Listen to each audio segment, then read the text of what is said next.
You're listening to Ask the Expert on Sprott Money News. Hi, welcome back to this week's Ask the Expert. I'm Jeff Rutherford for Sprott Money News. And on the line with me today, we have Koos Jansen of In Gold We Trust. So Koos is the founder and writer of In Gold We Trust. He launched his website in 2013 after discovering discrepancies in reporting between the amounts of physical gold being withdrawn from the Shanghai Gold Exchange. The website is now dedicated to Koos' research, and his website is read and followed by many industry experts around the globe. Koos is also a consultant for GATA. And with that, I'd like to welcome Koos Jansen. Good day, Koos. How are you doing today? I'm good. Thanks for having me, Jeff. Wonderful, wonderful. So, Koos, to let you know, we had a little bit of a talk before, but I didn't mention this, but you're actually very highly regarded by our chairman, Mr. Eric Sprott. He actually has recommended you to our listeners before, so I'm really, really happy to have you with us today. Yeah, I heard that show in which he recommended me. I actually had a phone call with him a few weeks after that. He told me my site is in his bookmarks, and I was really chuffed. Excellent. Wonderful, Koos. So, Koos, you started your blog, In Gold We Trust, back in 2013. Within such a short time, you've garnered the attention of investors and industry experts alike. Before we get started, can you let our listeners know your interest in gold, specifically the Chinese gold market, and how all of this kind of came about? Well, it came about after Lehman fell. In that time, in 2008, I wasn't aware of economics. I always had this passion for economics, but I had another profession a couple of years ago. Mm-hmm. So I wasn't doing anything with it. But after Lehman fell, I could really see, and the crisis came a bit later in the Netherlands. In 2009, I could really see the depression and the recession going on here. People were losing their jobs, mm-hmm. becoming depressed. And then I started to pick up some books because I became interested in, how is it? A carpenter doing a great job suddenly don't have any jobs anymore. Right. Just basic questions popped to mind. And so I started reading blogs. And I think my advantage is that I didn't study economics, so I could develop my own ideas. Right. I could pick up my own books, my own blogs, really develop my own thoughts. Instead of a teacher telling me about Keynes and about the way it is. I developed my own thoughts, and so that's how I became interested in gold and economics in 2009, 2010. Right. So this developed, and I started writing Dutch articles for small blogs here. And then in 2013, I found out about the Shanghai Gold Exchange. Now, in the beginning of 2013, there was, not that I was aware of, there was nobody in the English-speaking world mm-hmm. or in the West writing about the Shanghai Gold Exchange. So when I found out about the Shanghai Gold Exchange, I thought, whoa, this is a story. This is something, And right. I was helped by a few Chinese people. I met one Chinese guy on Twitter, and then I reached out to Chinese people on blogs, and so I got this knowledge base or source base from Chinese people in the mainland, mm-hmm. gold bugs, investors, really smart people. And I started to dig, and I found out about not only the Shanghai Gold Exchange, how much gold is being withdrawn from the vaults, etc., but also about the structure of the Chinese gold market. Mm-hmm. And the funny thing is that I was using a lot of translation software to read the Chinese media. Right. So because the Chinese, what they write in English is just what they want us to believe, And mm-hmm. but if you read everything in Chinese, it's a completely different story. Of course, I read it through the software translation software, but if I think it's something interesting, I let my friends in China translate it for me, so I have proper evidence, or because the software isn't accurate. Right. It's interesting you say it. So essentially, what you're saying is that you kind of got the inside scoop from people within the country. So, that being said, yeah. When you look at it from that perspective, so you release information that's not readily available to the rest of the Western media and the audiences. Your figures differ by wide margins compared to what is often reported officially. So where do you get your data, and how reliable do you believe it is? Well, I get it from Chinese media. For instance, the Shanghai Gold Exchange has two websites. It has an English website and it has a Chinese website. Mm-hmm. My data is predominantly from the Chinese website because all the interesting data about the withdrawals from the vaults, for instance, is only published on the Chinese website. And on the English website, you get some volume trades, you get deliveries, which is something else. I would like to make the emphasis on this. Deliveries is something else as withdrawals from the Shanghai Gold Exchange. So I get my information from Chinese websites, Chinese website from the Shanghai Gold Exchange, also Chinese media. And a lot of all these, which I just talked about, all these Chinese people who are helping me in the mainland are sending me reports. So, for instance, you can go to the Shanghai Gold Exchange website, the English one, and you can see a few reports, the China Gold Market Report 2011, 2010, but there are a lot more reports that are not online anymore. But I'm in possession of these reports because they are being sent to me. Some of them are in Chinese. So it's really hard to read them, but so that's where I get all my data from, and it's kind of tough to put all things together, but I did, and I came up with my own analysis, and yeah, nobody is able to debunk my analysis. I think, I really ask people on Twitter and other professionals, please debunk my analysis or try to say something which proves me wrong, but it's an all-in analysis. I think it's strong. So, Koos, why do you think there's such a discrepancy between what we actually see in the West as far as gold demand is concerned, as compared to what's actually happening in China? I think the main reason is that China is really secretive about their gold accumulation. They have a lot of dollars in foreign exchange reserves. This is a real problem because they know the US made a mess of their budget, and the dollar, everybody wants to get rid of their dollars. They have far too much dollars in foreign exchange reserves. So they want to convert these dollars into gold, and they want to, not only the government, but they also want to stimulate their people to accumulate a lot of gold. But they don't want to affect the market too much, so they want to do this secretly. Now, a few obvious clues for this are they don't report on official import numbers. We only know the official numbers from Hong Kong export to the mainland. And they also they're really silent on updating their official gold reserves at the People's Bank of China. Right.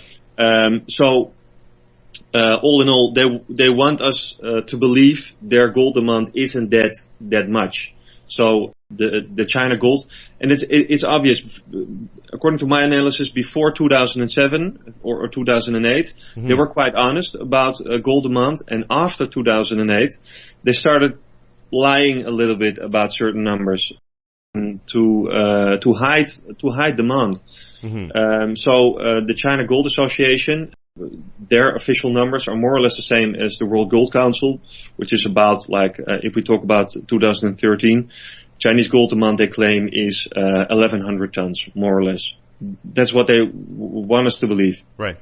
So, Koos, all these reports showing that Chinese gold demand is declining, are we saying that the numbers are inaccurate? Are the numbers skewed? What's your take on that?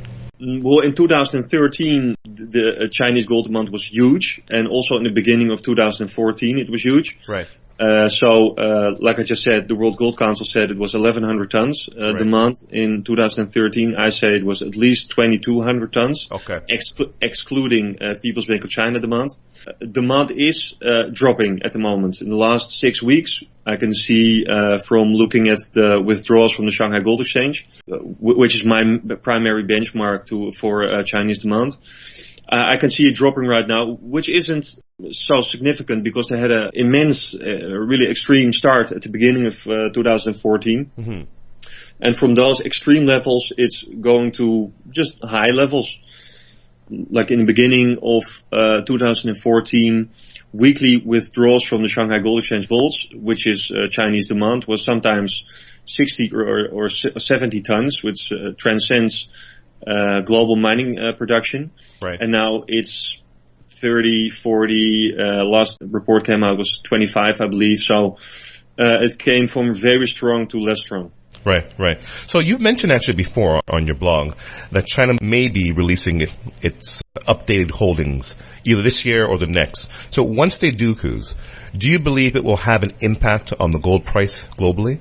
Yeah, I think I do, because if the world's second largest economy, which is China, releases, and it will, I think everybody knows, or at least I assume, when they come out, it will be something around 4,000 or 500, or 4,000 or 5,000 tons. Okay.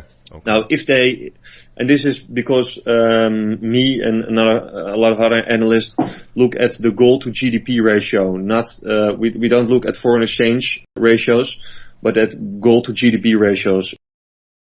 So, having said that, they'll probably come out when they have enough. When they have, according to this gold to GDP ratio, they need to be on par with the United States. So they need to have 4,500 tons in official reserves. Okay. When they have it, they will announce it. I'm not saying, like Jim Rickards, they will come out every 6 years. I just think that when they have 4,500 tons, they will announce it. And it will have a major impact on the price of gold, I think, because if the second largest economy in the world is saying, we attach a lot of value to gold reserves, and we see we're going to continue accumulating, and this is going to be the cornerstone of our capitalism. Of course, it's going to have a big impact on the price of gold and on the global monetary system. Thank you, Koos. So China is pushing its people to buy and invest in gold. What benefit does this have for the Chinese government? Well, it's to strengthen the Chinese economy as a whole. The reasons for the citizens to buy gold are the same as for the People's Bank of China to buy gold. It's to protect your reserves from internal and external shocks and inflation, and it's the cornerstone of capitalism. And you see the Chinese government not only stimulating its people to buy gold, but also discouraging them from buying stocks and real estate. Mm-hmm. And they're really, ironically, the Chinese government is aware of the sensitivity of owning reserves that can be controlled by governments. So they know this, and they are, and by this they're promoting their people to invest in gold in a big way. If you look at the Chinese media, how they're running ads on state television, they're showing items like, in just normal news or broadcasting shows are showing items about gold vaults, and it's every Chinese citizen is aware of gold and of the importance of gold, I should say. Right. So looking at that, I mean, again, over the last months for that matter, within another program we have called our weekly wrap up, we talk to different industry experts, usually Eric Sprott and likewise Rick Rule. But one of the discussions that we've had with Eric consistently is the idea of gold manipulation. So manipulation by Western central banks in the gold price has been widespread. We know this because we've seen lawsuits. There's been a number of articles about it. I mean, it's there. So that being said, do you believe that China has a role in this manipulation?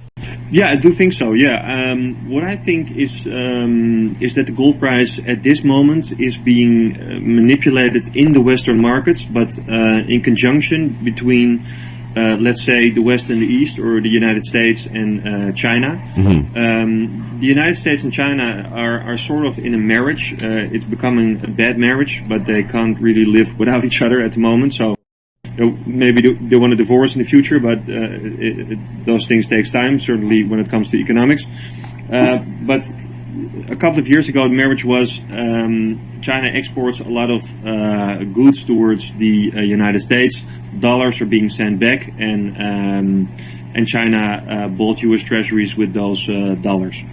Now the situation is that since the crisis, the U.S. made a mess of their budget, and they need to devalue their dollars. And China has all these dollars in foreign exchange reserves. And if the dollar will be devalued, China will see its reserves evaporate. So, but China holds a lot of cards in its hands, and it has some power over the U.S. So effectively it can control the value of the U.S. dollar. So these people probably talk on the phone about gold every day, and I think the agreement is what happened in 2013 in April is that in Western gold markets, the price of gold was forced down, and this allowed China to accumulate gold, and which has obviously happened. And I can not only show it by the SGE numbers, but also I analyzed all the customs data from the UK, Switzerland, Hong Kong, and so forth. And you see all this gold from the West, mainly from the UK, going from the UK through Switzerland. It's being refined in Switzerland into 1K49 bars, from Switzerland to Hong Kong, and from Hong Kong to Shanghai. You see, at the moment, you see not only the power moving from west to east, you see not only the dollar crumbling, but you can really see the physical gold is moving towards the east.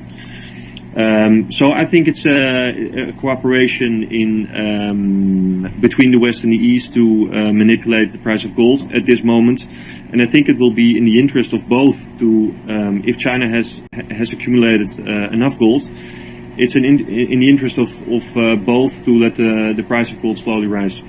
Now, Koos, tying in one of your recent articles, you mentioned that China will be implementing a deposit insurance system in the event that financial markets default. Now, given the West's current status with gold, how do you see the Western markets responding to this said market default? Well, I think in the West, we chose, because I live in the West, we chose for the bail-in option after Cyprus. That was the first bail-in event. And after that, a lot of Western governments made these bail-in laws. Strangely, because when this happened, I read it as a sort of a hint for the Western people to also buy gold.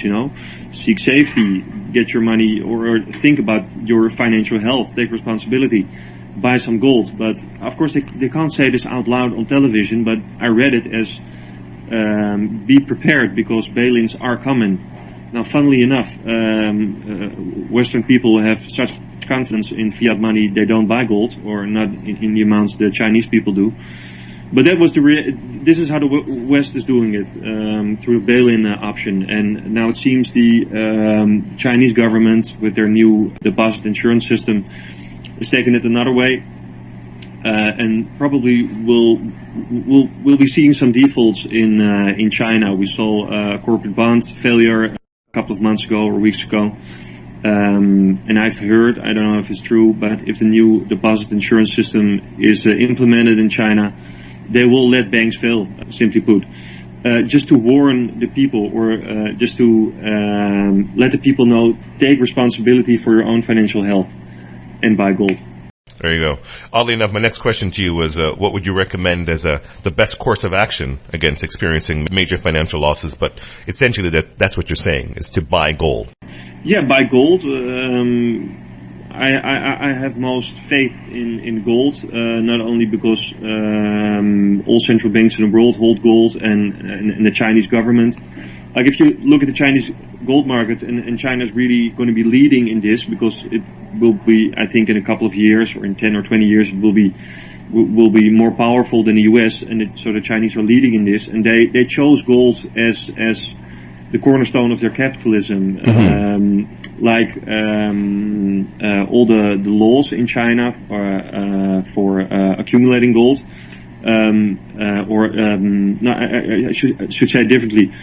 All the laws they have for the Shanghai Gold Exchange, and all imported gold must be sold through the Shanghai Gold Exchange, and all mined gold must be sold through the Shanghai Gold Exchange. This whole structure of the Chinese gold market tells me they have chosen gold, obviously, because they also have gold as official reserves at the People's Bank of China, not silver. They chose gold as a part of their future monetary system.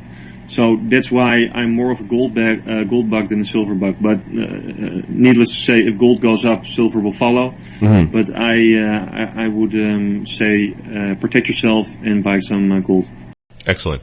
Now, Koos, I know you said before that you're not a forecaster, so I can fully appreciate that. But, I mean, kind of looking from a bird's eye view to the future anyways, you've written that China's gold demand for 2014 has been huge, but has recently slowed down, although it still remains very robust. What do you see China's gold demand being for the remainder of 2014? I mean, how do you think a slowing Chinese economy and their shadow banking will impact the gold demand? I don't think a slowing economy necessarily means less demand for gold. Like I just said, if a bank fails, demand for gold rises. So I don't think in 2014 demand will be as high as in 2013 because that was a really special year. And looking at the numbers now, I don't see these peaks that happened in 2013 happening in 2014. So it will be less than in 2013. In 2013 it was 2,200 tons. I think it will be about 1,800 tons non-government demand for physical gold in China. Okay. Thank you for the forecast. Well, Koos, I'd really like to thank you for joining us today. We really appreciate your thoughts and your insights, and hopefully we can do this again in the future. Yeah, I hope so. Wonderful. So, Koos, thank you again for joining us. To our listeners, be sure to check out Koos's blog, In Gold We Trust, and likewise visit sprottmoney.com as well for any other information. For Sprott Money News, I'm Jeff Rutherford. Thank you for listening to this week's Ask the Expert. Have a great day.